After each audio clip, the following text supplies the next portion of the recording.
All right, welcome to the Hello Coco Podcast, all things video marketing for startups and small businesses. I'm your host, Chasen Lang. Before we get started, do us a favor, hit that subscribe button and click the little notification bell to get access to our shows as soon as they drop.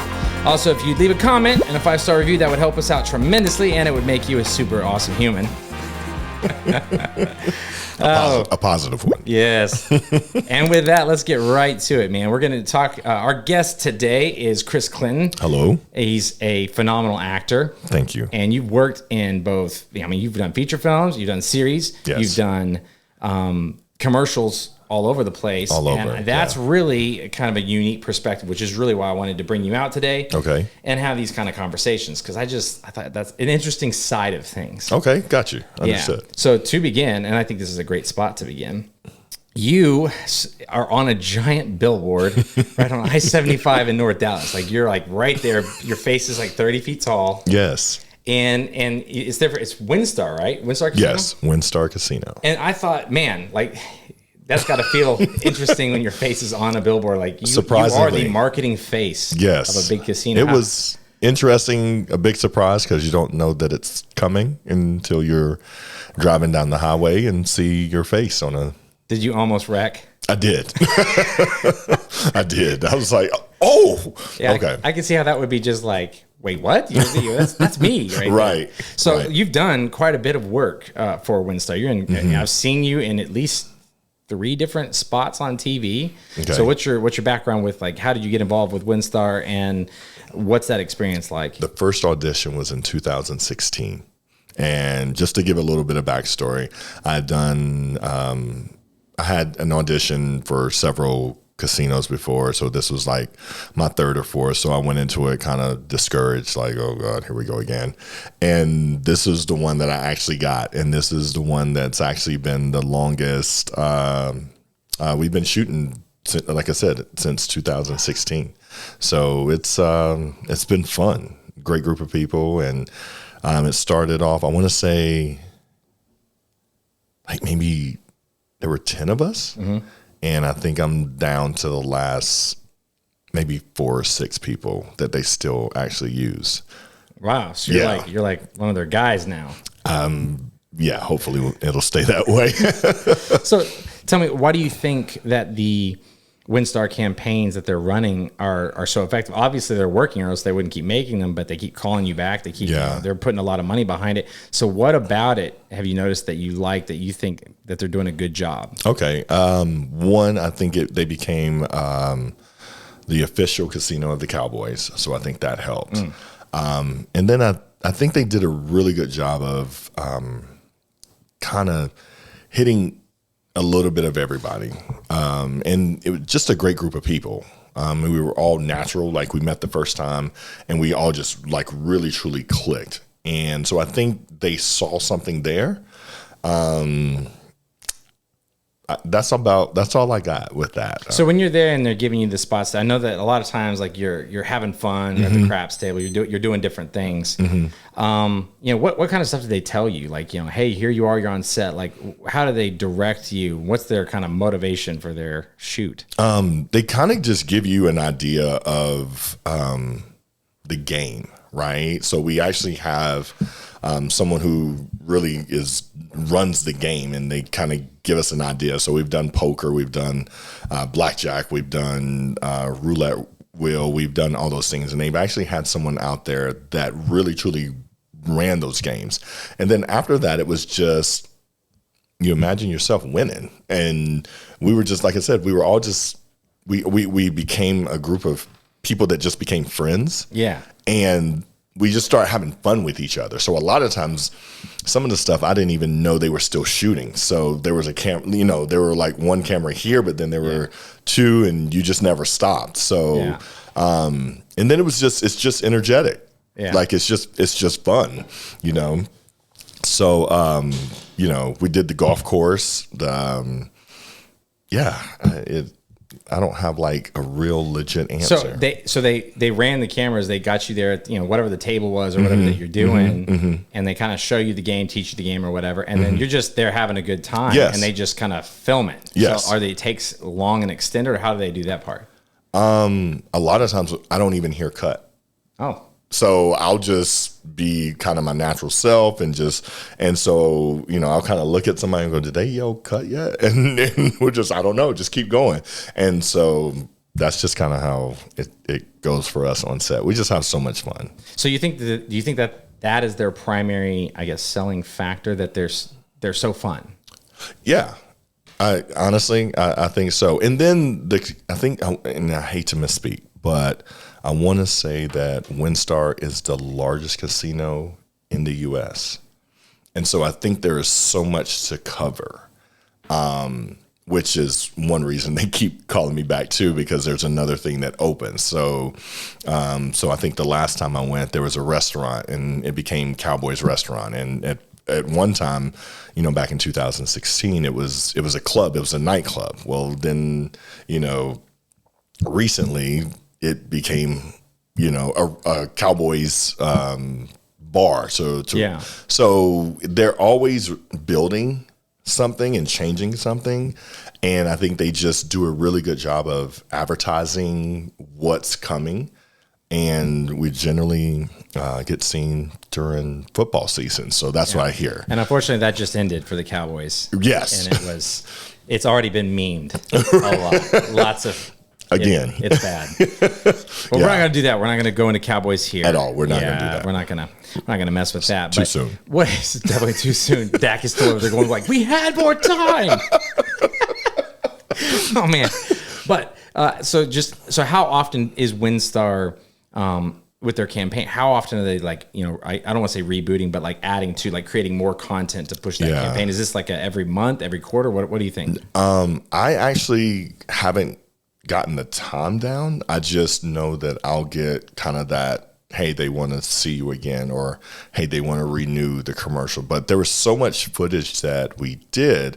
A lot of times they're just adding on to things that I haven't yet seen. Gotcha. So, I mean, yeah, it's been really cool. So awesome. Well, let's kind of go straight from that to just talking about just ads in general, because you've done lots of different commercials for various companies. Yes. So go ahead and just tell me, maybe your top 2 to 3 favorite ones. Like, what are some companies and commercials that you've been involved with that you really liked, and why? I'll name the ones that I'll name them first, and then sure. Okay, so Haverty's was one. Haverty's Furniture, Papa John's. What's fun? WinStar, Ford was another one. So yeah, I got a chance to really truly test drive the truck, and that was fun. So what made these stick out to you? Like, what made them fun to be a part of, as far as, like what attracted you, I guess? I mean, obviously you're looking for commercial spots. Right. I get it. Right. So, you have an agent, you're trying to rack up these roles. Right. That makes sense. Right. But when you get these spots, what about the campaigns or the marketing that they're doing do you find interesting or unique when you're involved? Like, and why do you enjoy being with these commercials? Okay. I'll take Ford for example. So the Ford one was, I'm in the dealership and I put my hand on this truck, and then all of a sudden I daydream about all the things that I can do with this truck. And so that was fun for me. Like, I went fishing and I was a construction worker, and I saved kids from this school bus that got stuck. And so I think they did a really good job of just making that project fun. And then that's one. But then they hired just amazing people that could really truly express the vision to you. And like, we worked really, really well with each other. So, and again, test driving the truck was fun as well too. So I actually literally got in the truck and drove it and hit like hills and bumps. And so that part was like really, really fun as well too. So yeah. Yeah. So what about like Haverty's? You said you've done stuff for Haverty's. What about them were different? Or what about them? That was a weird way to say it. How did their stuff differentiate from like Ford? What was the difference? What was the feel? That kind of thing. I think with me, so I was, and again, I'll give a little background on the commercial. So I was breaking up with my old recliner, and I think where for me, it's just fun to be playful and to have this commercial or this marketing idea where you can kind of poke fun of yourself. And that to me helps me because I'm kind of already like that silly person as it is. So I was telling my recliner that I love you, but I'm not in love with you. And to be on set and to say that like 12, 13 different ways. So it was, and again, another great group of people, and we had fun. And it was just, a playful commercial to me that doesn't really truly have to go over the top. Yeah. But just kind of borderline, it's still about the marketing, but yet we're going to have fun with it. Yeah. And so that's how it was for me. What do you think is the most successful campaign that you've gotten to work with out of all the different commercials? Like, which one do you know that, hey, that one really went over well with audiences or the market? Ooh, I wouldn't know. I guess I would say WinStar just because I keep getting called back. But and your face is on a billboard. And the billboard. Yeah, that may speak to something. I don't know. Ford got renewed, so they continue to renew that one as well too. Yeah, I don't know. Well, that's perfectly fine. Okay. No, because sometimes you can get a gut feeling. Like, I've been a part of some projects where I'm like, this one is going to bomb miserably. Oh, wow. And I already know ahead of time, okay, like, this was just not a great idea. And then other times I get to be involved with something and I can tell from like the beginning, I'm like, this is going to turn out good. Okay. Like, this is going to be fun. So I was just curious to see, do you get that gut feeling on set for any of this stuff? Maybe I'm just hopeful. I don't know if it's a gut feeling, but I'm just hopeful that, oh man, this is like, this is going to be a lot of fun. And like I said, I'd have to say Ford. I'd have to say WinStar, not to sound arrogant, but I just think a lot of the ones that maybe because my audition, I come across energetic. Those are the ones that I get because there's a lot that I don't get. Yeah. And so maybe those are the ones that bomb because I don't get those. No, I'm just playing. I don't. No. Yeah, it's true. That's absolutely true. That's why it happened. Let's talk a little bit about the scripts that you might get, because sometimes you get sides and scripts and sometimes you don't. I know it kind of depends. But I was curious. So when they give you a script, I guess let's pretend you've already passed the audition. Okay. So they give you the script and like you're going to have lines like for the Ford commercial or whatever it happens to be. Do you ever look at the script and feel like that it's going to be good or bad based on the script, or do you just kind of get it and you're just like, I don't know, and I'll just go with it? Like, how do you, once you get it, like, how do you feel and how do you take the script from that point? I try my best to visualize myself to make it as real as I possibly can. And if there are a few words that I wouldn't say, I'll try. I'll do like maybe my first audition as is. And then like the second time I'll try to do it like as I would. So that way I give them two different takes. Maybe one is, okay, this is the way you really truly want it.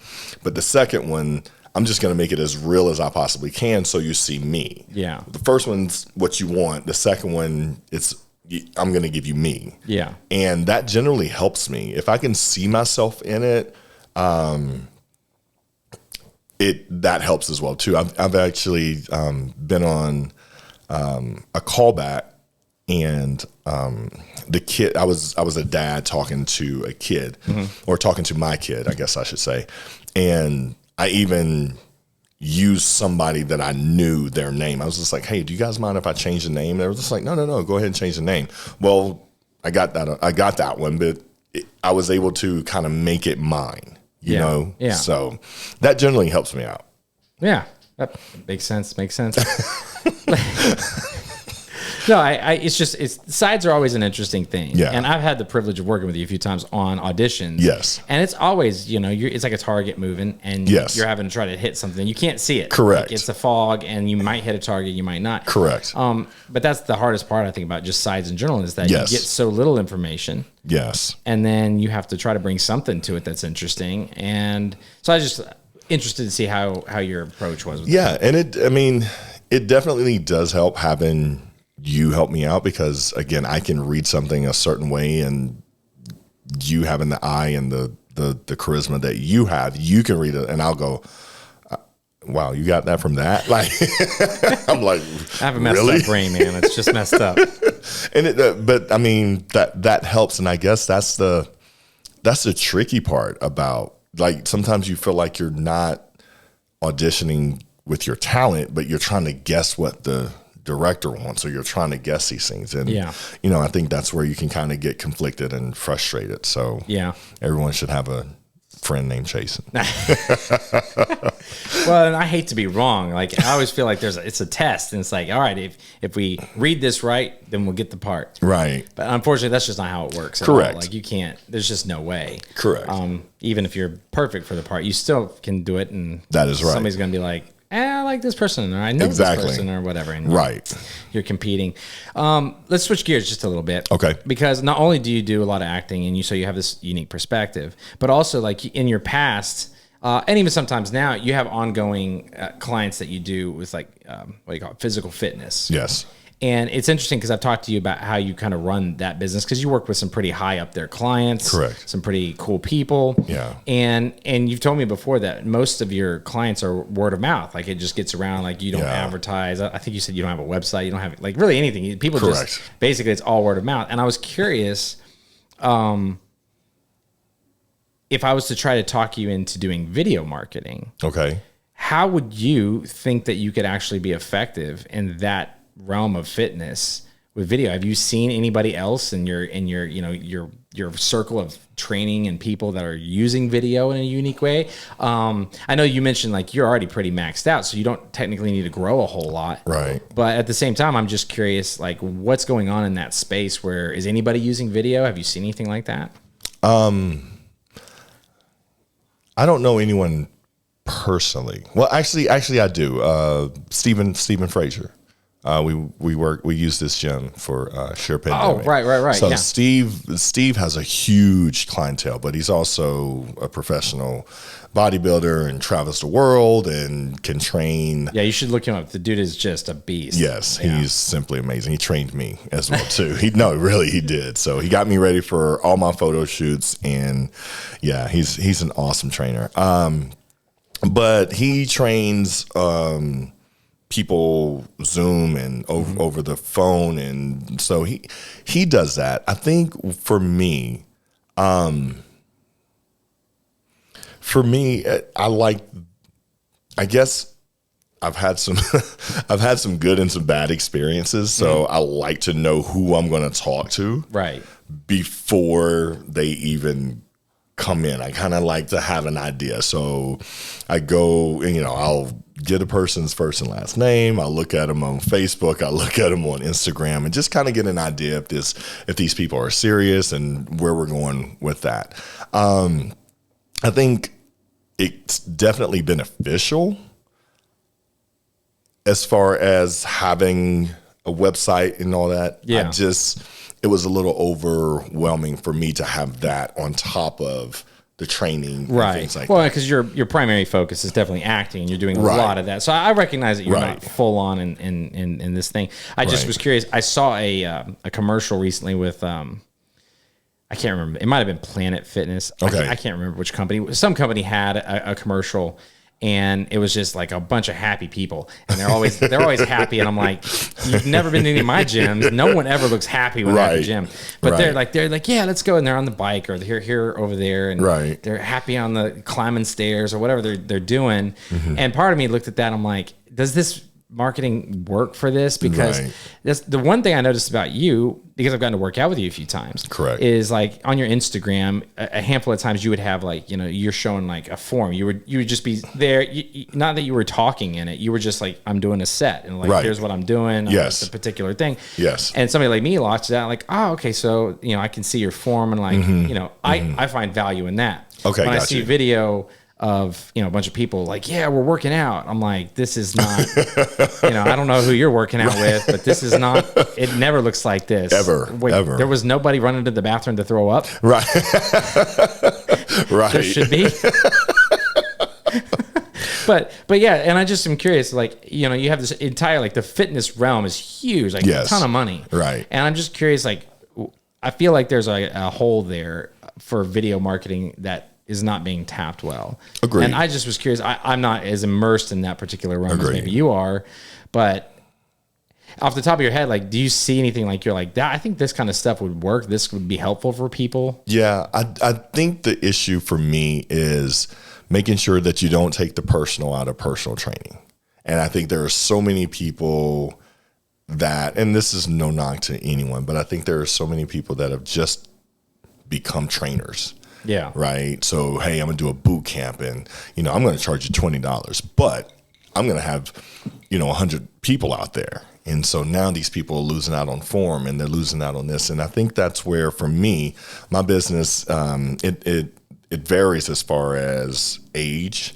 It varies as far as gender. It varies as far as goals. Yeah. And so I think there are sometimes we just kind of group people together and we're just going to give them a workout. Yeah. Rather than, okay, hey, you have knee problems or you have a shoulder problem or, hey, so you know what, this exercise won't be good for you. So let's not do that. Or let's start off with, some form of warm up or things like that. So I guess that's just my biggest thing, is to make sure that I don't lose the personal out of personal training. Yeah, no, I feel that completely. So there's a guy on YouTube, and I've talked to you about him before, named Ryan Hunniston, who's got like over 1 million subscribers now. Right. And he was just doing workout videos, and he's got a couple courses online. And I actually like his courses. I mean, I've been using his a couple of his courses just for my own workouts. But the one thing I noticed when I've gone to get to work out with you, which you're about 45 minutes away from me. Right. Which is why I'm not there every day being like, hey.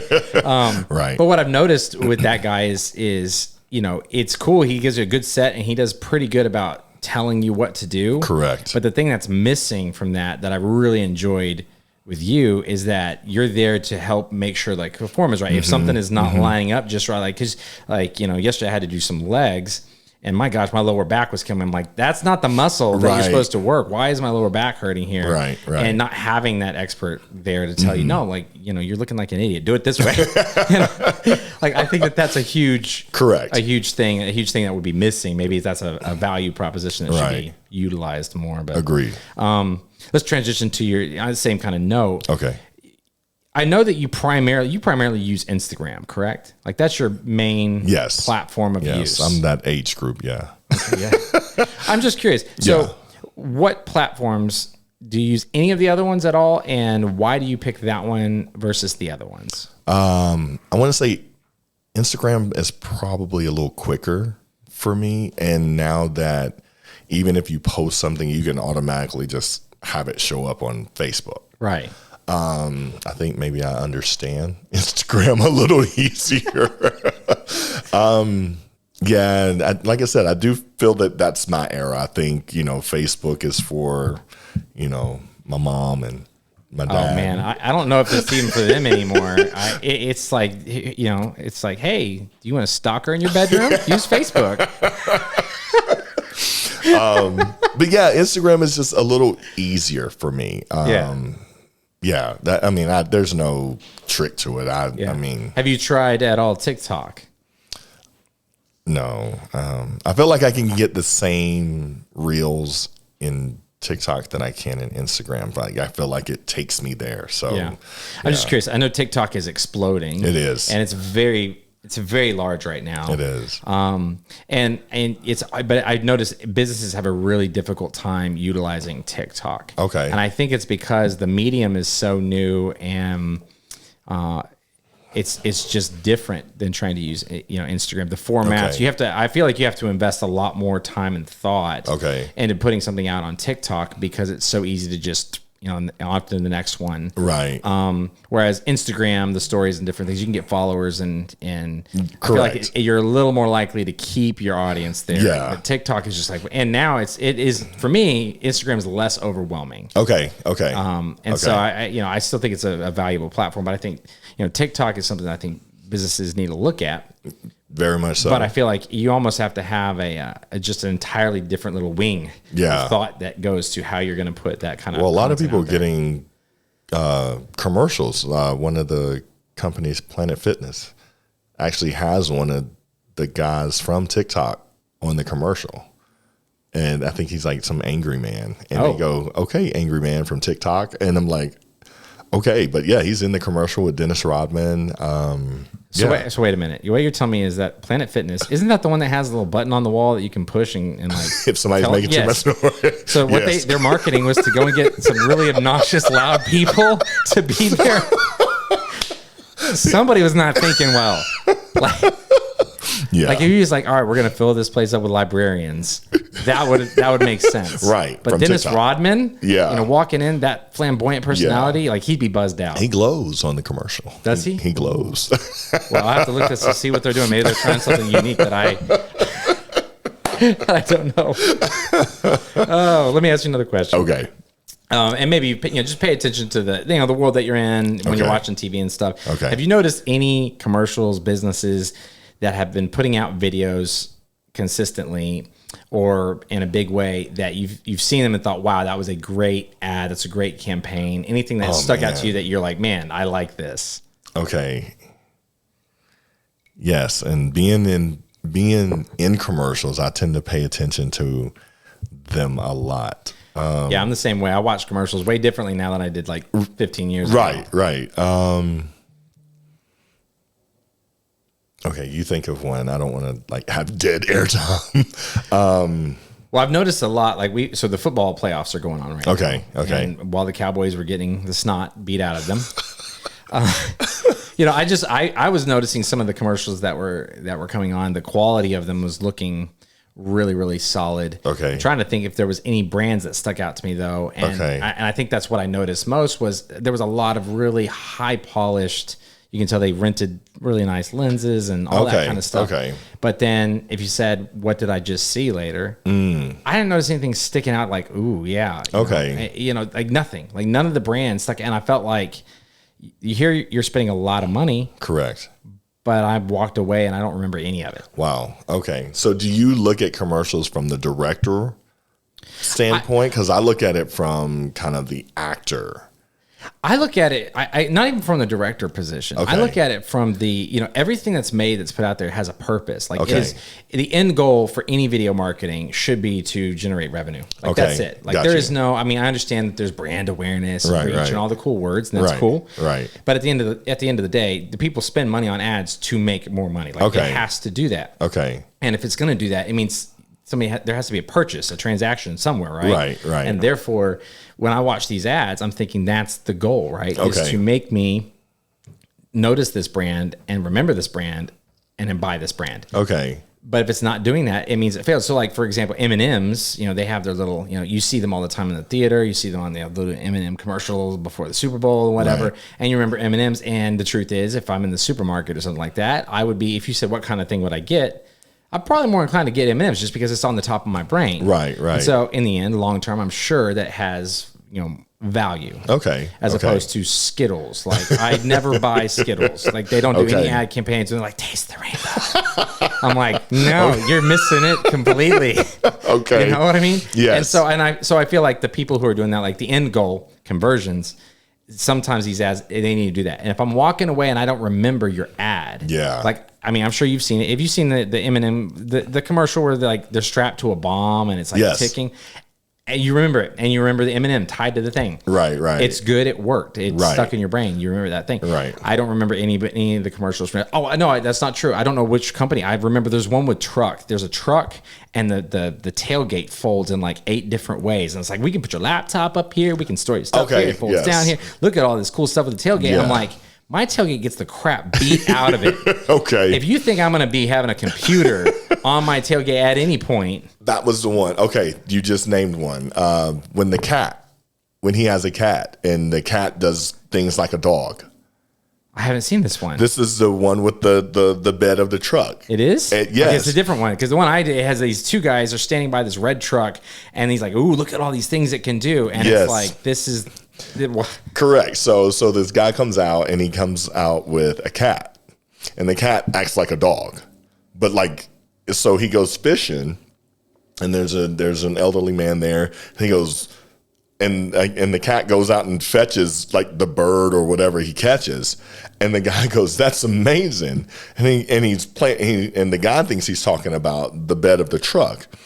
And he goes, I'm not talking about that. I'm talking about the cat. And he goes, well, what's so great about that? Like, that is the funniest commercial. Do you remember the brand of that truck? No. See, and I think that's the point. You remember the cat. Like, I feel like that's video marketing that's not working, is because you're like, ooh, the cat is amazing. Now, if this had been a pet commercial and they made fun of the truck bed by putting a cat in there, you'd be like, pets.com. And you'd be like, yeah, that's awesome. But this isn't that. So I feel like, as the Super Bowl's coming, I'm wanting to see some good ones. I want to see something that's memorable, something that brings me. It's been a long time. It is. They've really, I think, the last one that was in the Super Bowl that I really laughed was when Morgan Freeman and the little guy from Game of Thrones, I forget his name. His name's right on the tip of my tongue. Okay. But they did a rap battle with Doritos. No. Okay. Remember that? No, I don't. Okay, you got to look it up. There's a Doritos rap battle with Morgan Freeman. And his name left me. I can't believe. But anyway, it's great. Okay. I've actually gone back to YouTube to watch it again later on just because it made me laugh. Okay. But Doritos, right? It's a Doritos commercial. Doritos seem to have really killed it. I think, wasn't it?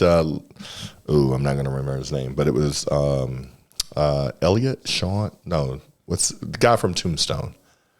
Not Kurt Russell. No, Sam Elliott. Sam Elliott, when his mustache was dancing. Oh yes, that was great. But again, another Doritos. Yes, and again, they're I think very work because what they're trying to do is get that image of put this in your brain so that you remember it for later, and then you see it in the store like, oh, that was funny, and you buy it. Correct. And it has nothing to do like they don't be on. They're not on there like our chips are the chips. Right. Look how many ways it folds. Right. The chip can fold in 4 different ways. Right. You can use it for a doorstop. Doorstop. That's how I feel those truck commercials are. Okay. I feel like big whoopsie-doo, your truck bed. Like, if you're anything like me, I'm not going to, right. It's a work truck. It's got to get the stunt beat out of it, and it's more stuff that can go wrong. But just, knock on wood. This is why Ford is not calling me up. It might not have been. I don't even know what company it was. But right. All right, so let's end on a good question. Okay. This one's deep. Uh-oh. Yeah, I try to go deep. So if video marketing was a sea creature. Oh, my. Which creature would it be and why? Can I get like multiple choice? Like what kind of sea creatures? I don't know. There's a lot of sea creatures. That's what I makes it don't know what fun. kind of sea creatures there are. What kind of? Well, if and you I ask watch me, Discovery Channel. If you ask me, I think it's like an octopus. Okay. Because it's the hardest part about the video world is that it has so many things that you have to do. Okay. There's many times that I've wanted to not do it anymore because it would make so much more sense to just do it, sell one simple thing. And it's just like that. Or if you're doing a service, like, it's like if I clean toilets, at least everybody knows that I clean toilets and you just go, what do? You clean the toilet. And that's what it's simple. Okay. But video marketing, you've got to control the creative. That has to be good. The filming has to be good. The acting has to be good. The editing has to be good. Right. The client has to like it. It has to be promoted well. Like there's so many facets that go into thinking about it. So for me, that's kind of why I went there. I was like, because you kind of have to think of it all. And if you fail to do one of them, it can lead to just bad, horrible results. True. Very true. So anyway, I kind of asked you because as an actor who's involved with all these various stages of filming and stuff, I was just curious what you thought. I just try to do my part and make it good. But no, I can see that. And I just watched something on an octopus, and I think there was a shark that was hunting an octopus, and the octopus turned into this rock and began to like cover itself up to defend itself. So the amount of detail that you just said that could compare or can go into this, right? Exactly. It basically literally does describe it. But I do, and I'm Mr. Glass Half Full. You know that about me. Yeah, that's true. That's why I like you. I think that those are the ones that make a good commercial kind of stand out, and I think that's one of the things with me as far as the training and kind of bring it back all into to one is there's so many people that do train and I think it's like how do you stand out? And there are so many commercials now and so many things that people just kind of get up and leave or people don't even pay attention to. But here it is, we're talking about 2 Dorito commercials that just kind of pop out. But those companies are still doing something right. And so hopefully they listen to people like us and continue to do stuff right. Yeah. Well, and there's a quote out there and I can't even come close to remembering exactly what it is. Give it a shot. And the person, but I did, you definitely know when you're seeing video marketing that is not working. Right. You know, and then I think in the same beat, you can tell when you see something that does. Correct.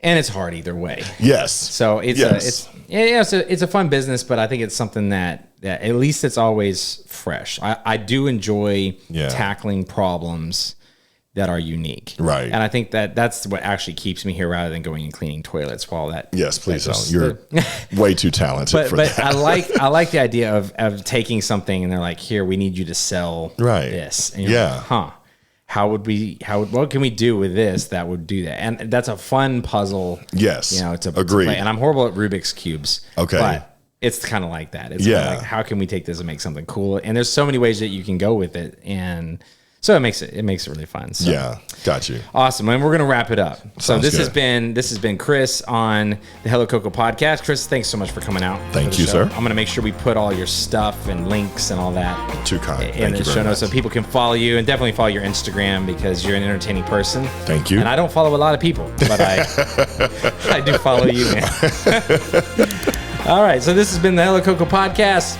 You'll find all the relevant links from today's show in the show notes below. If you enjoyed our show, please give us a 5-star rating and a review, and be sure to tell your friends. It helps us make more episodes like this one, and we appreciate it and all that good stuff.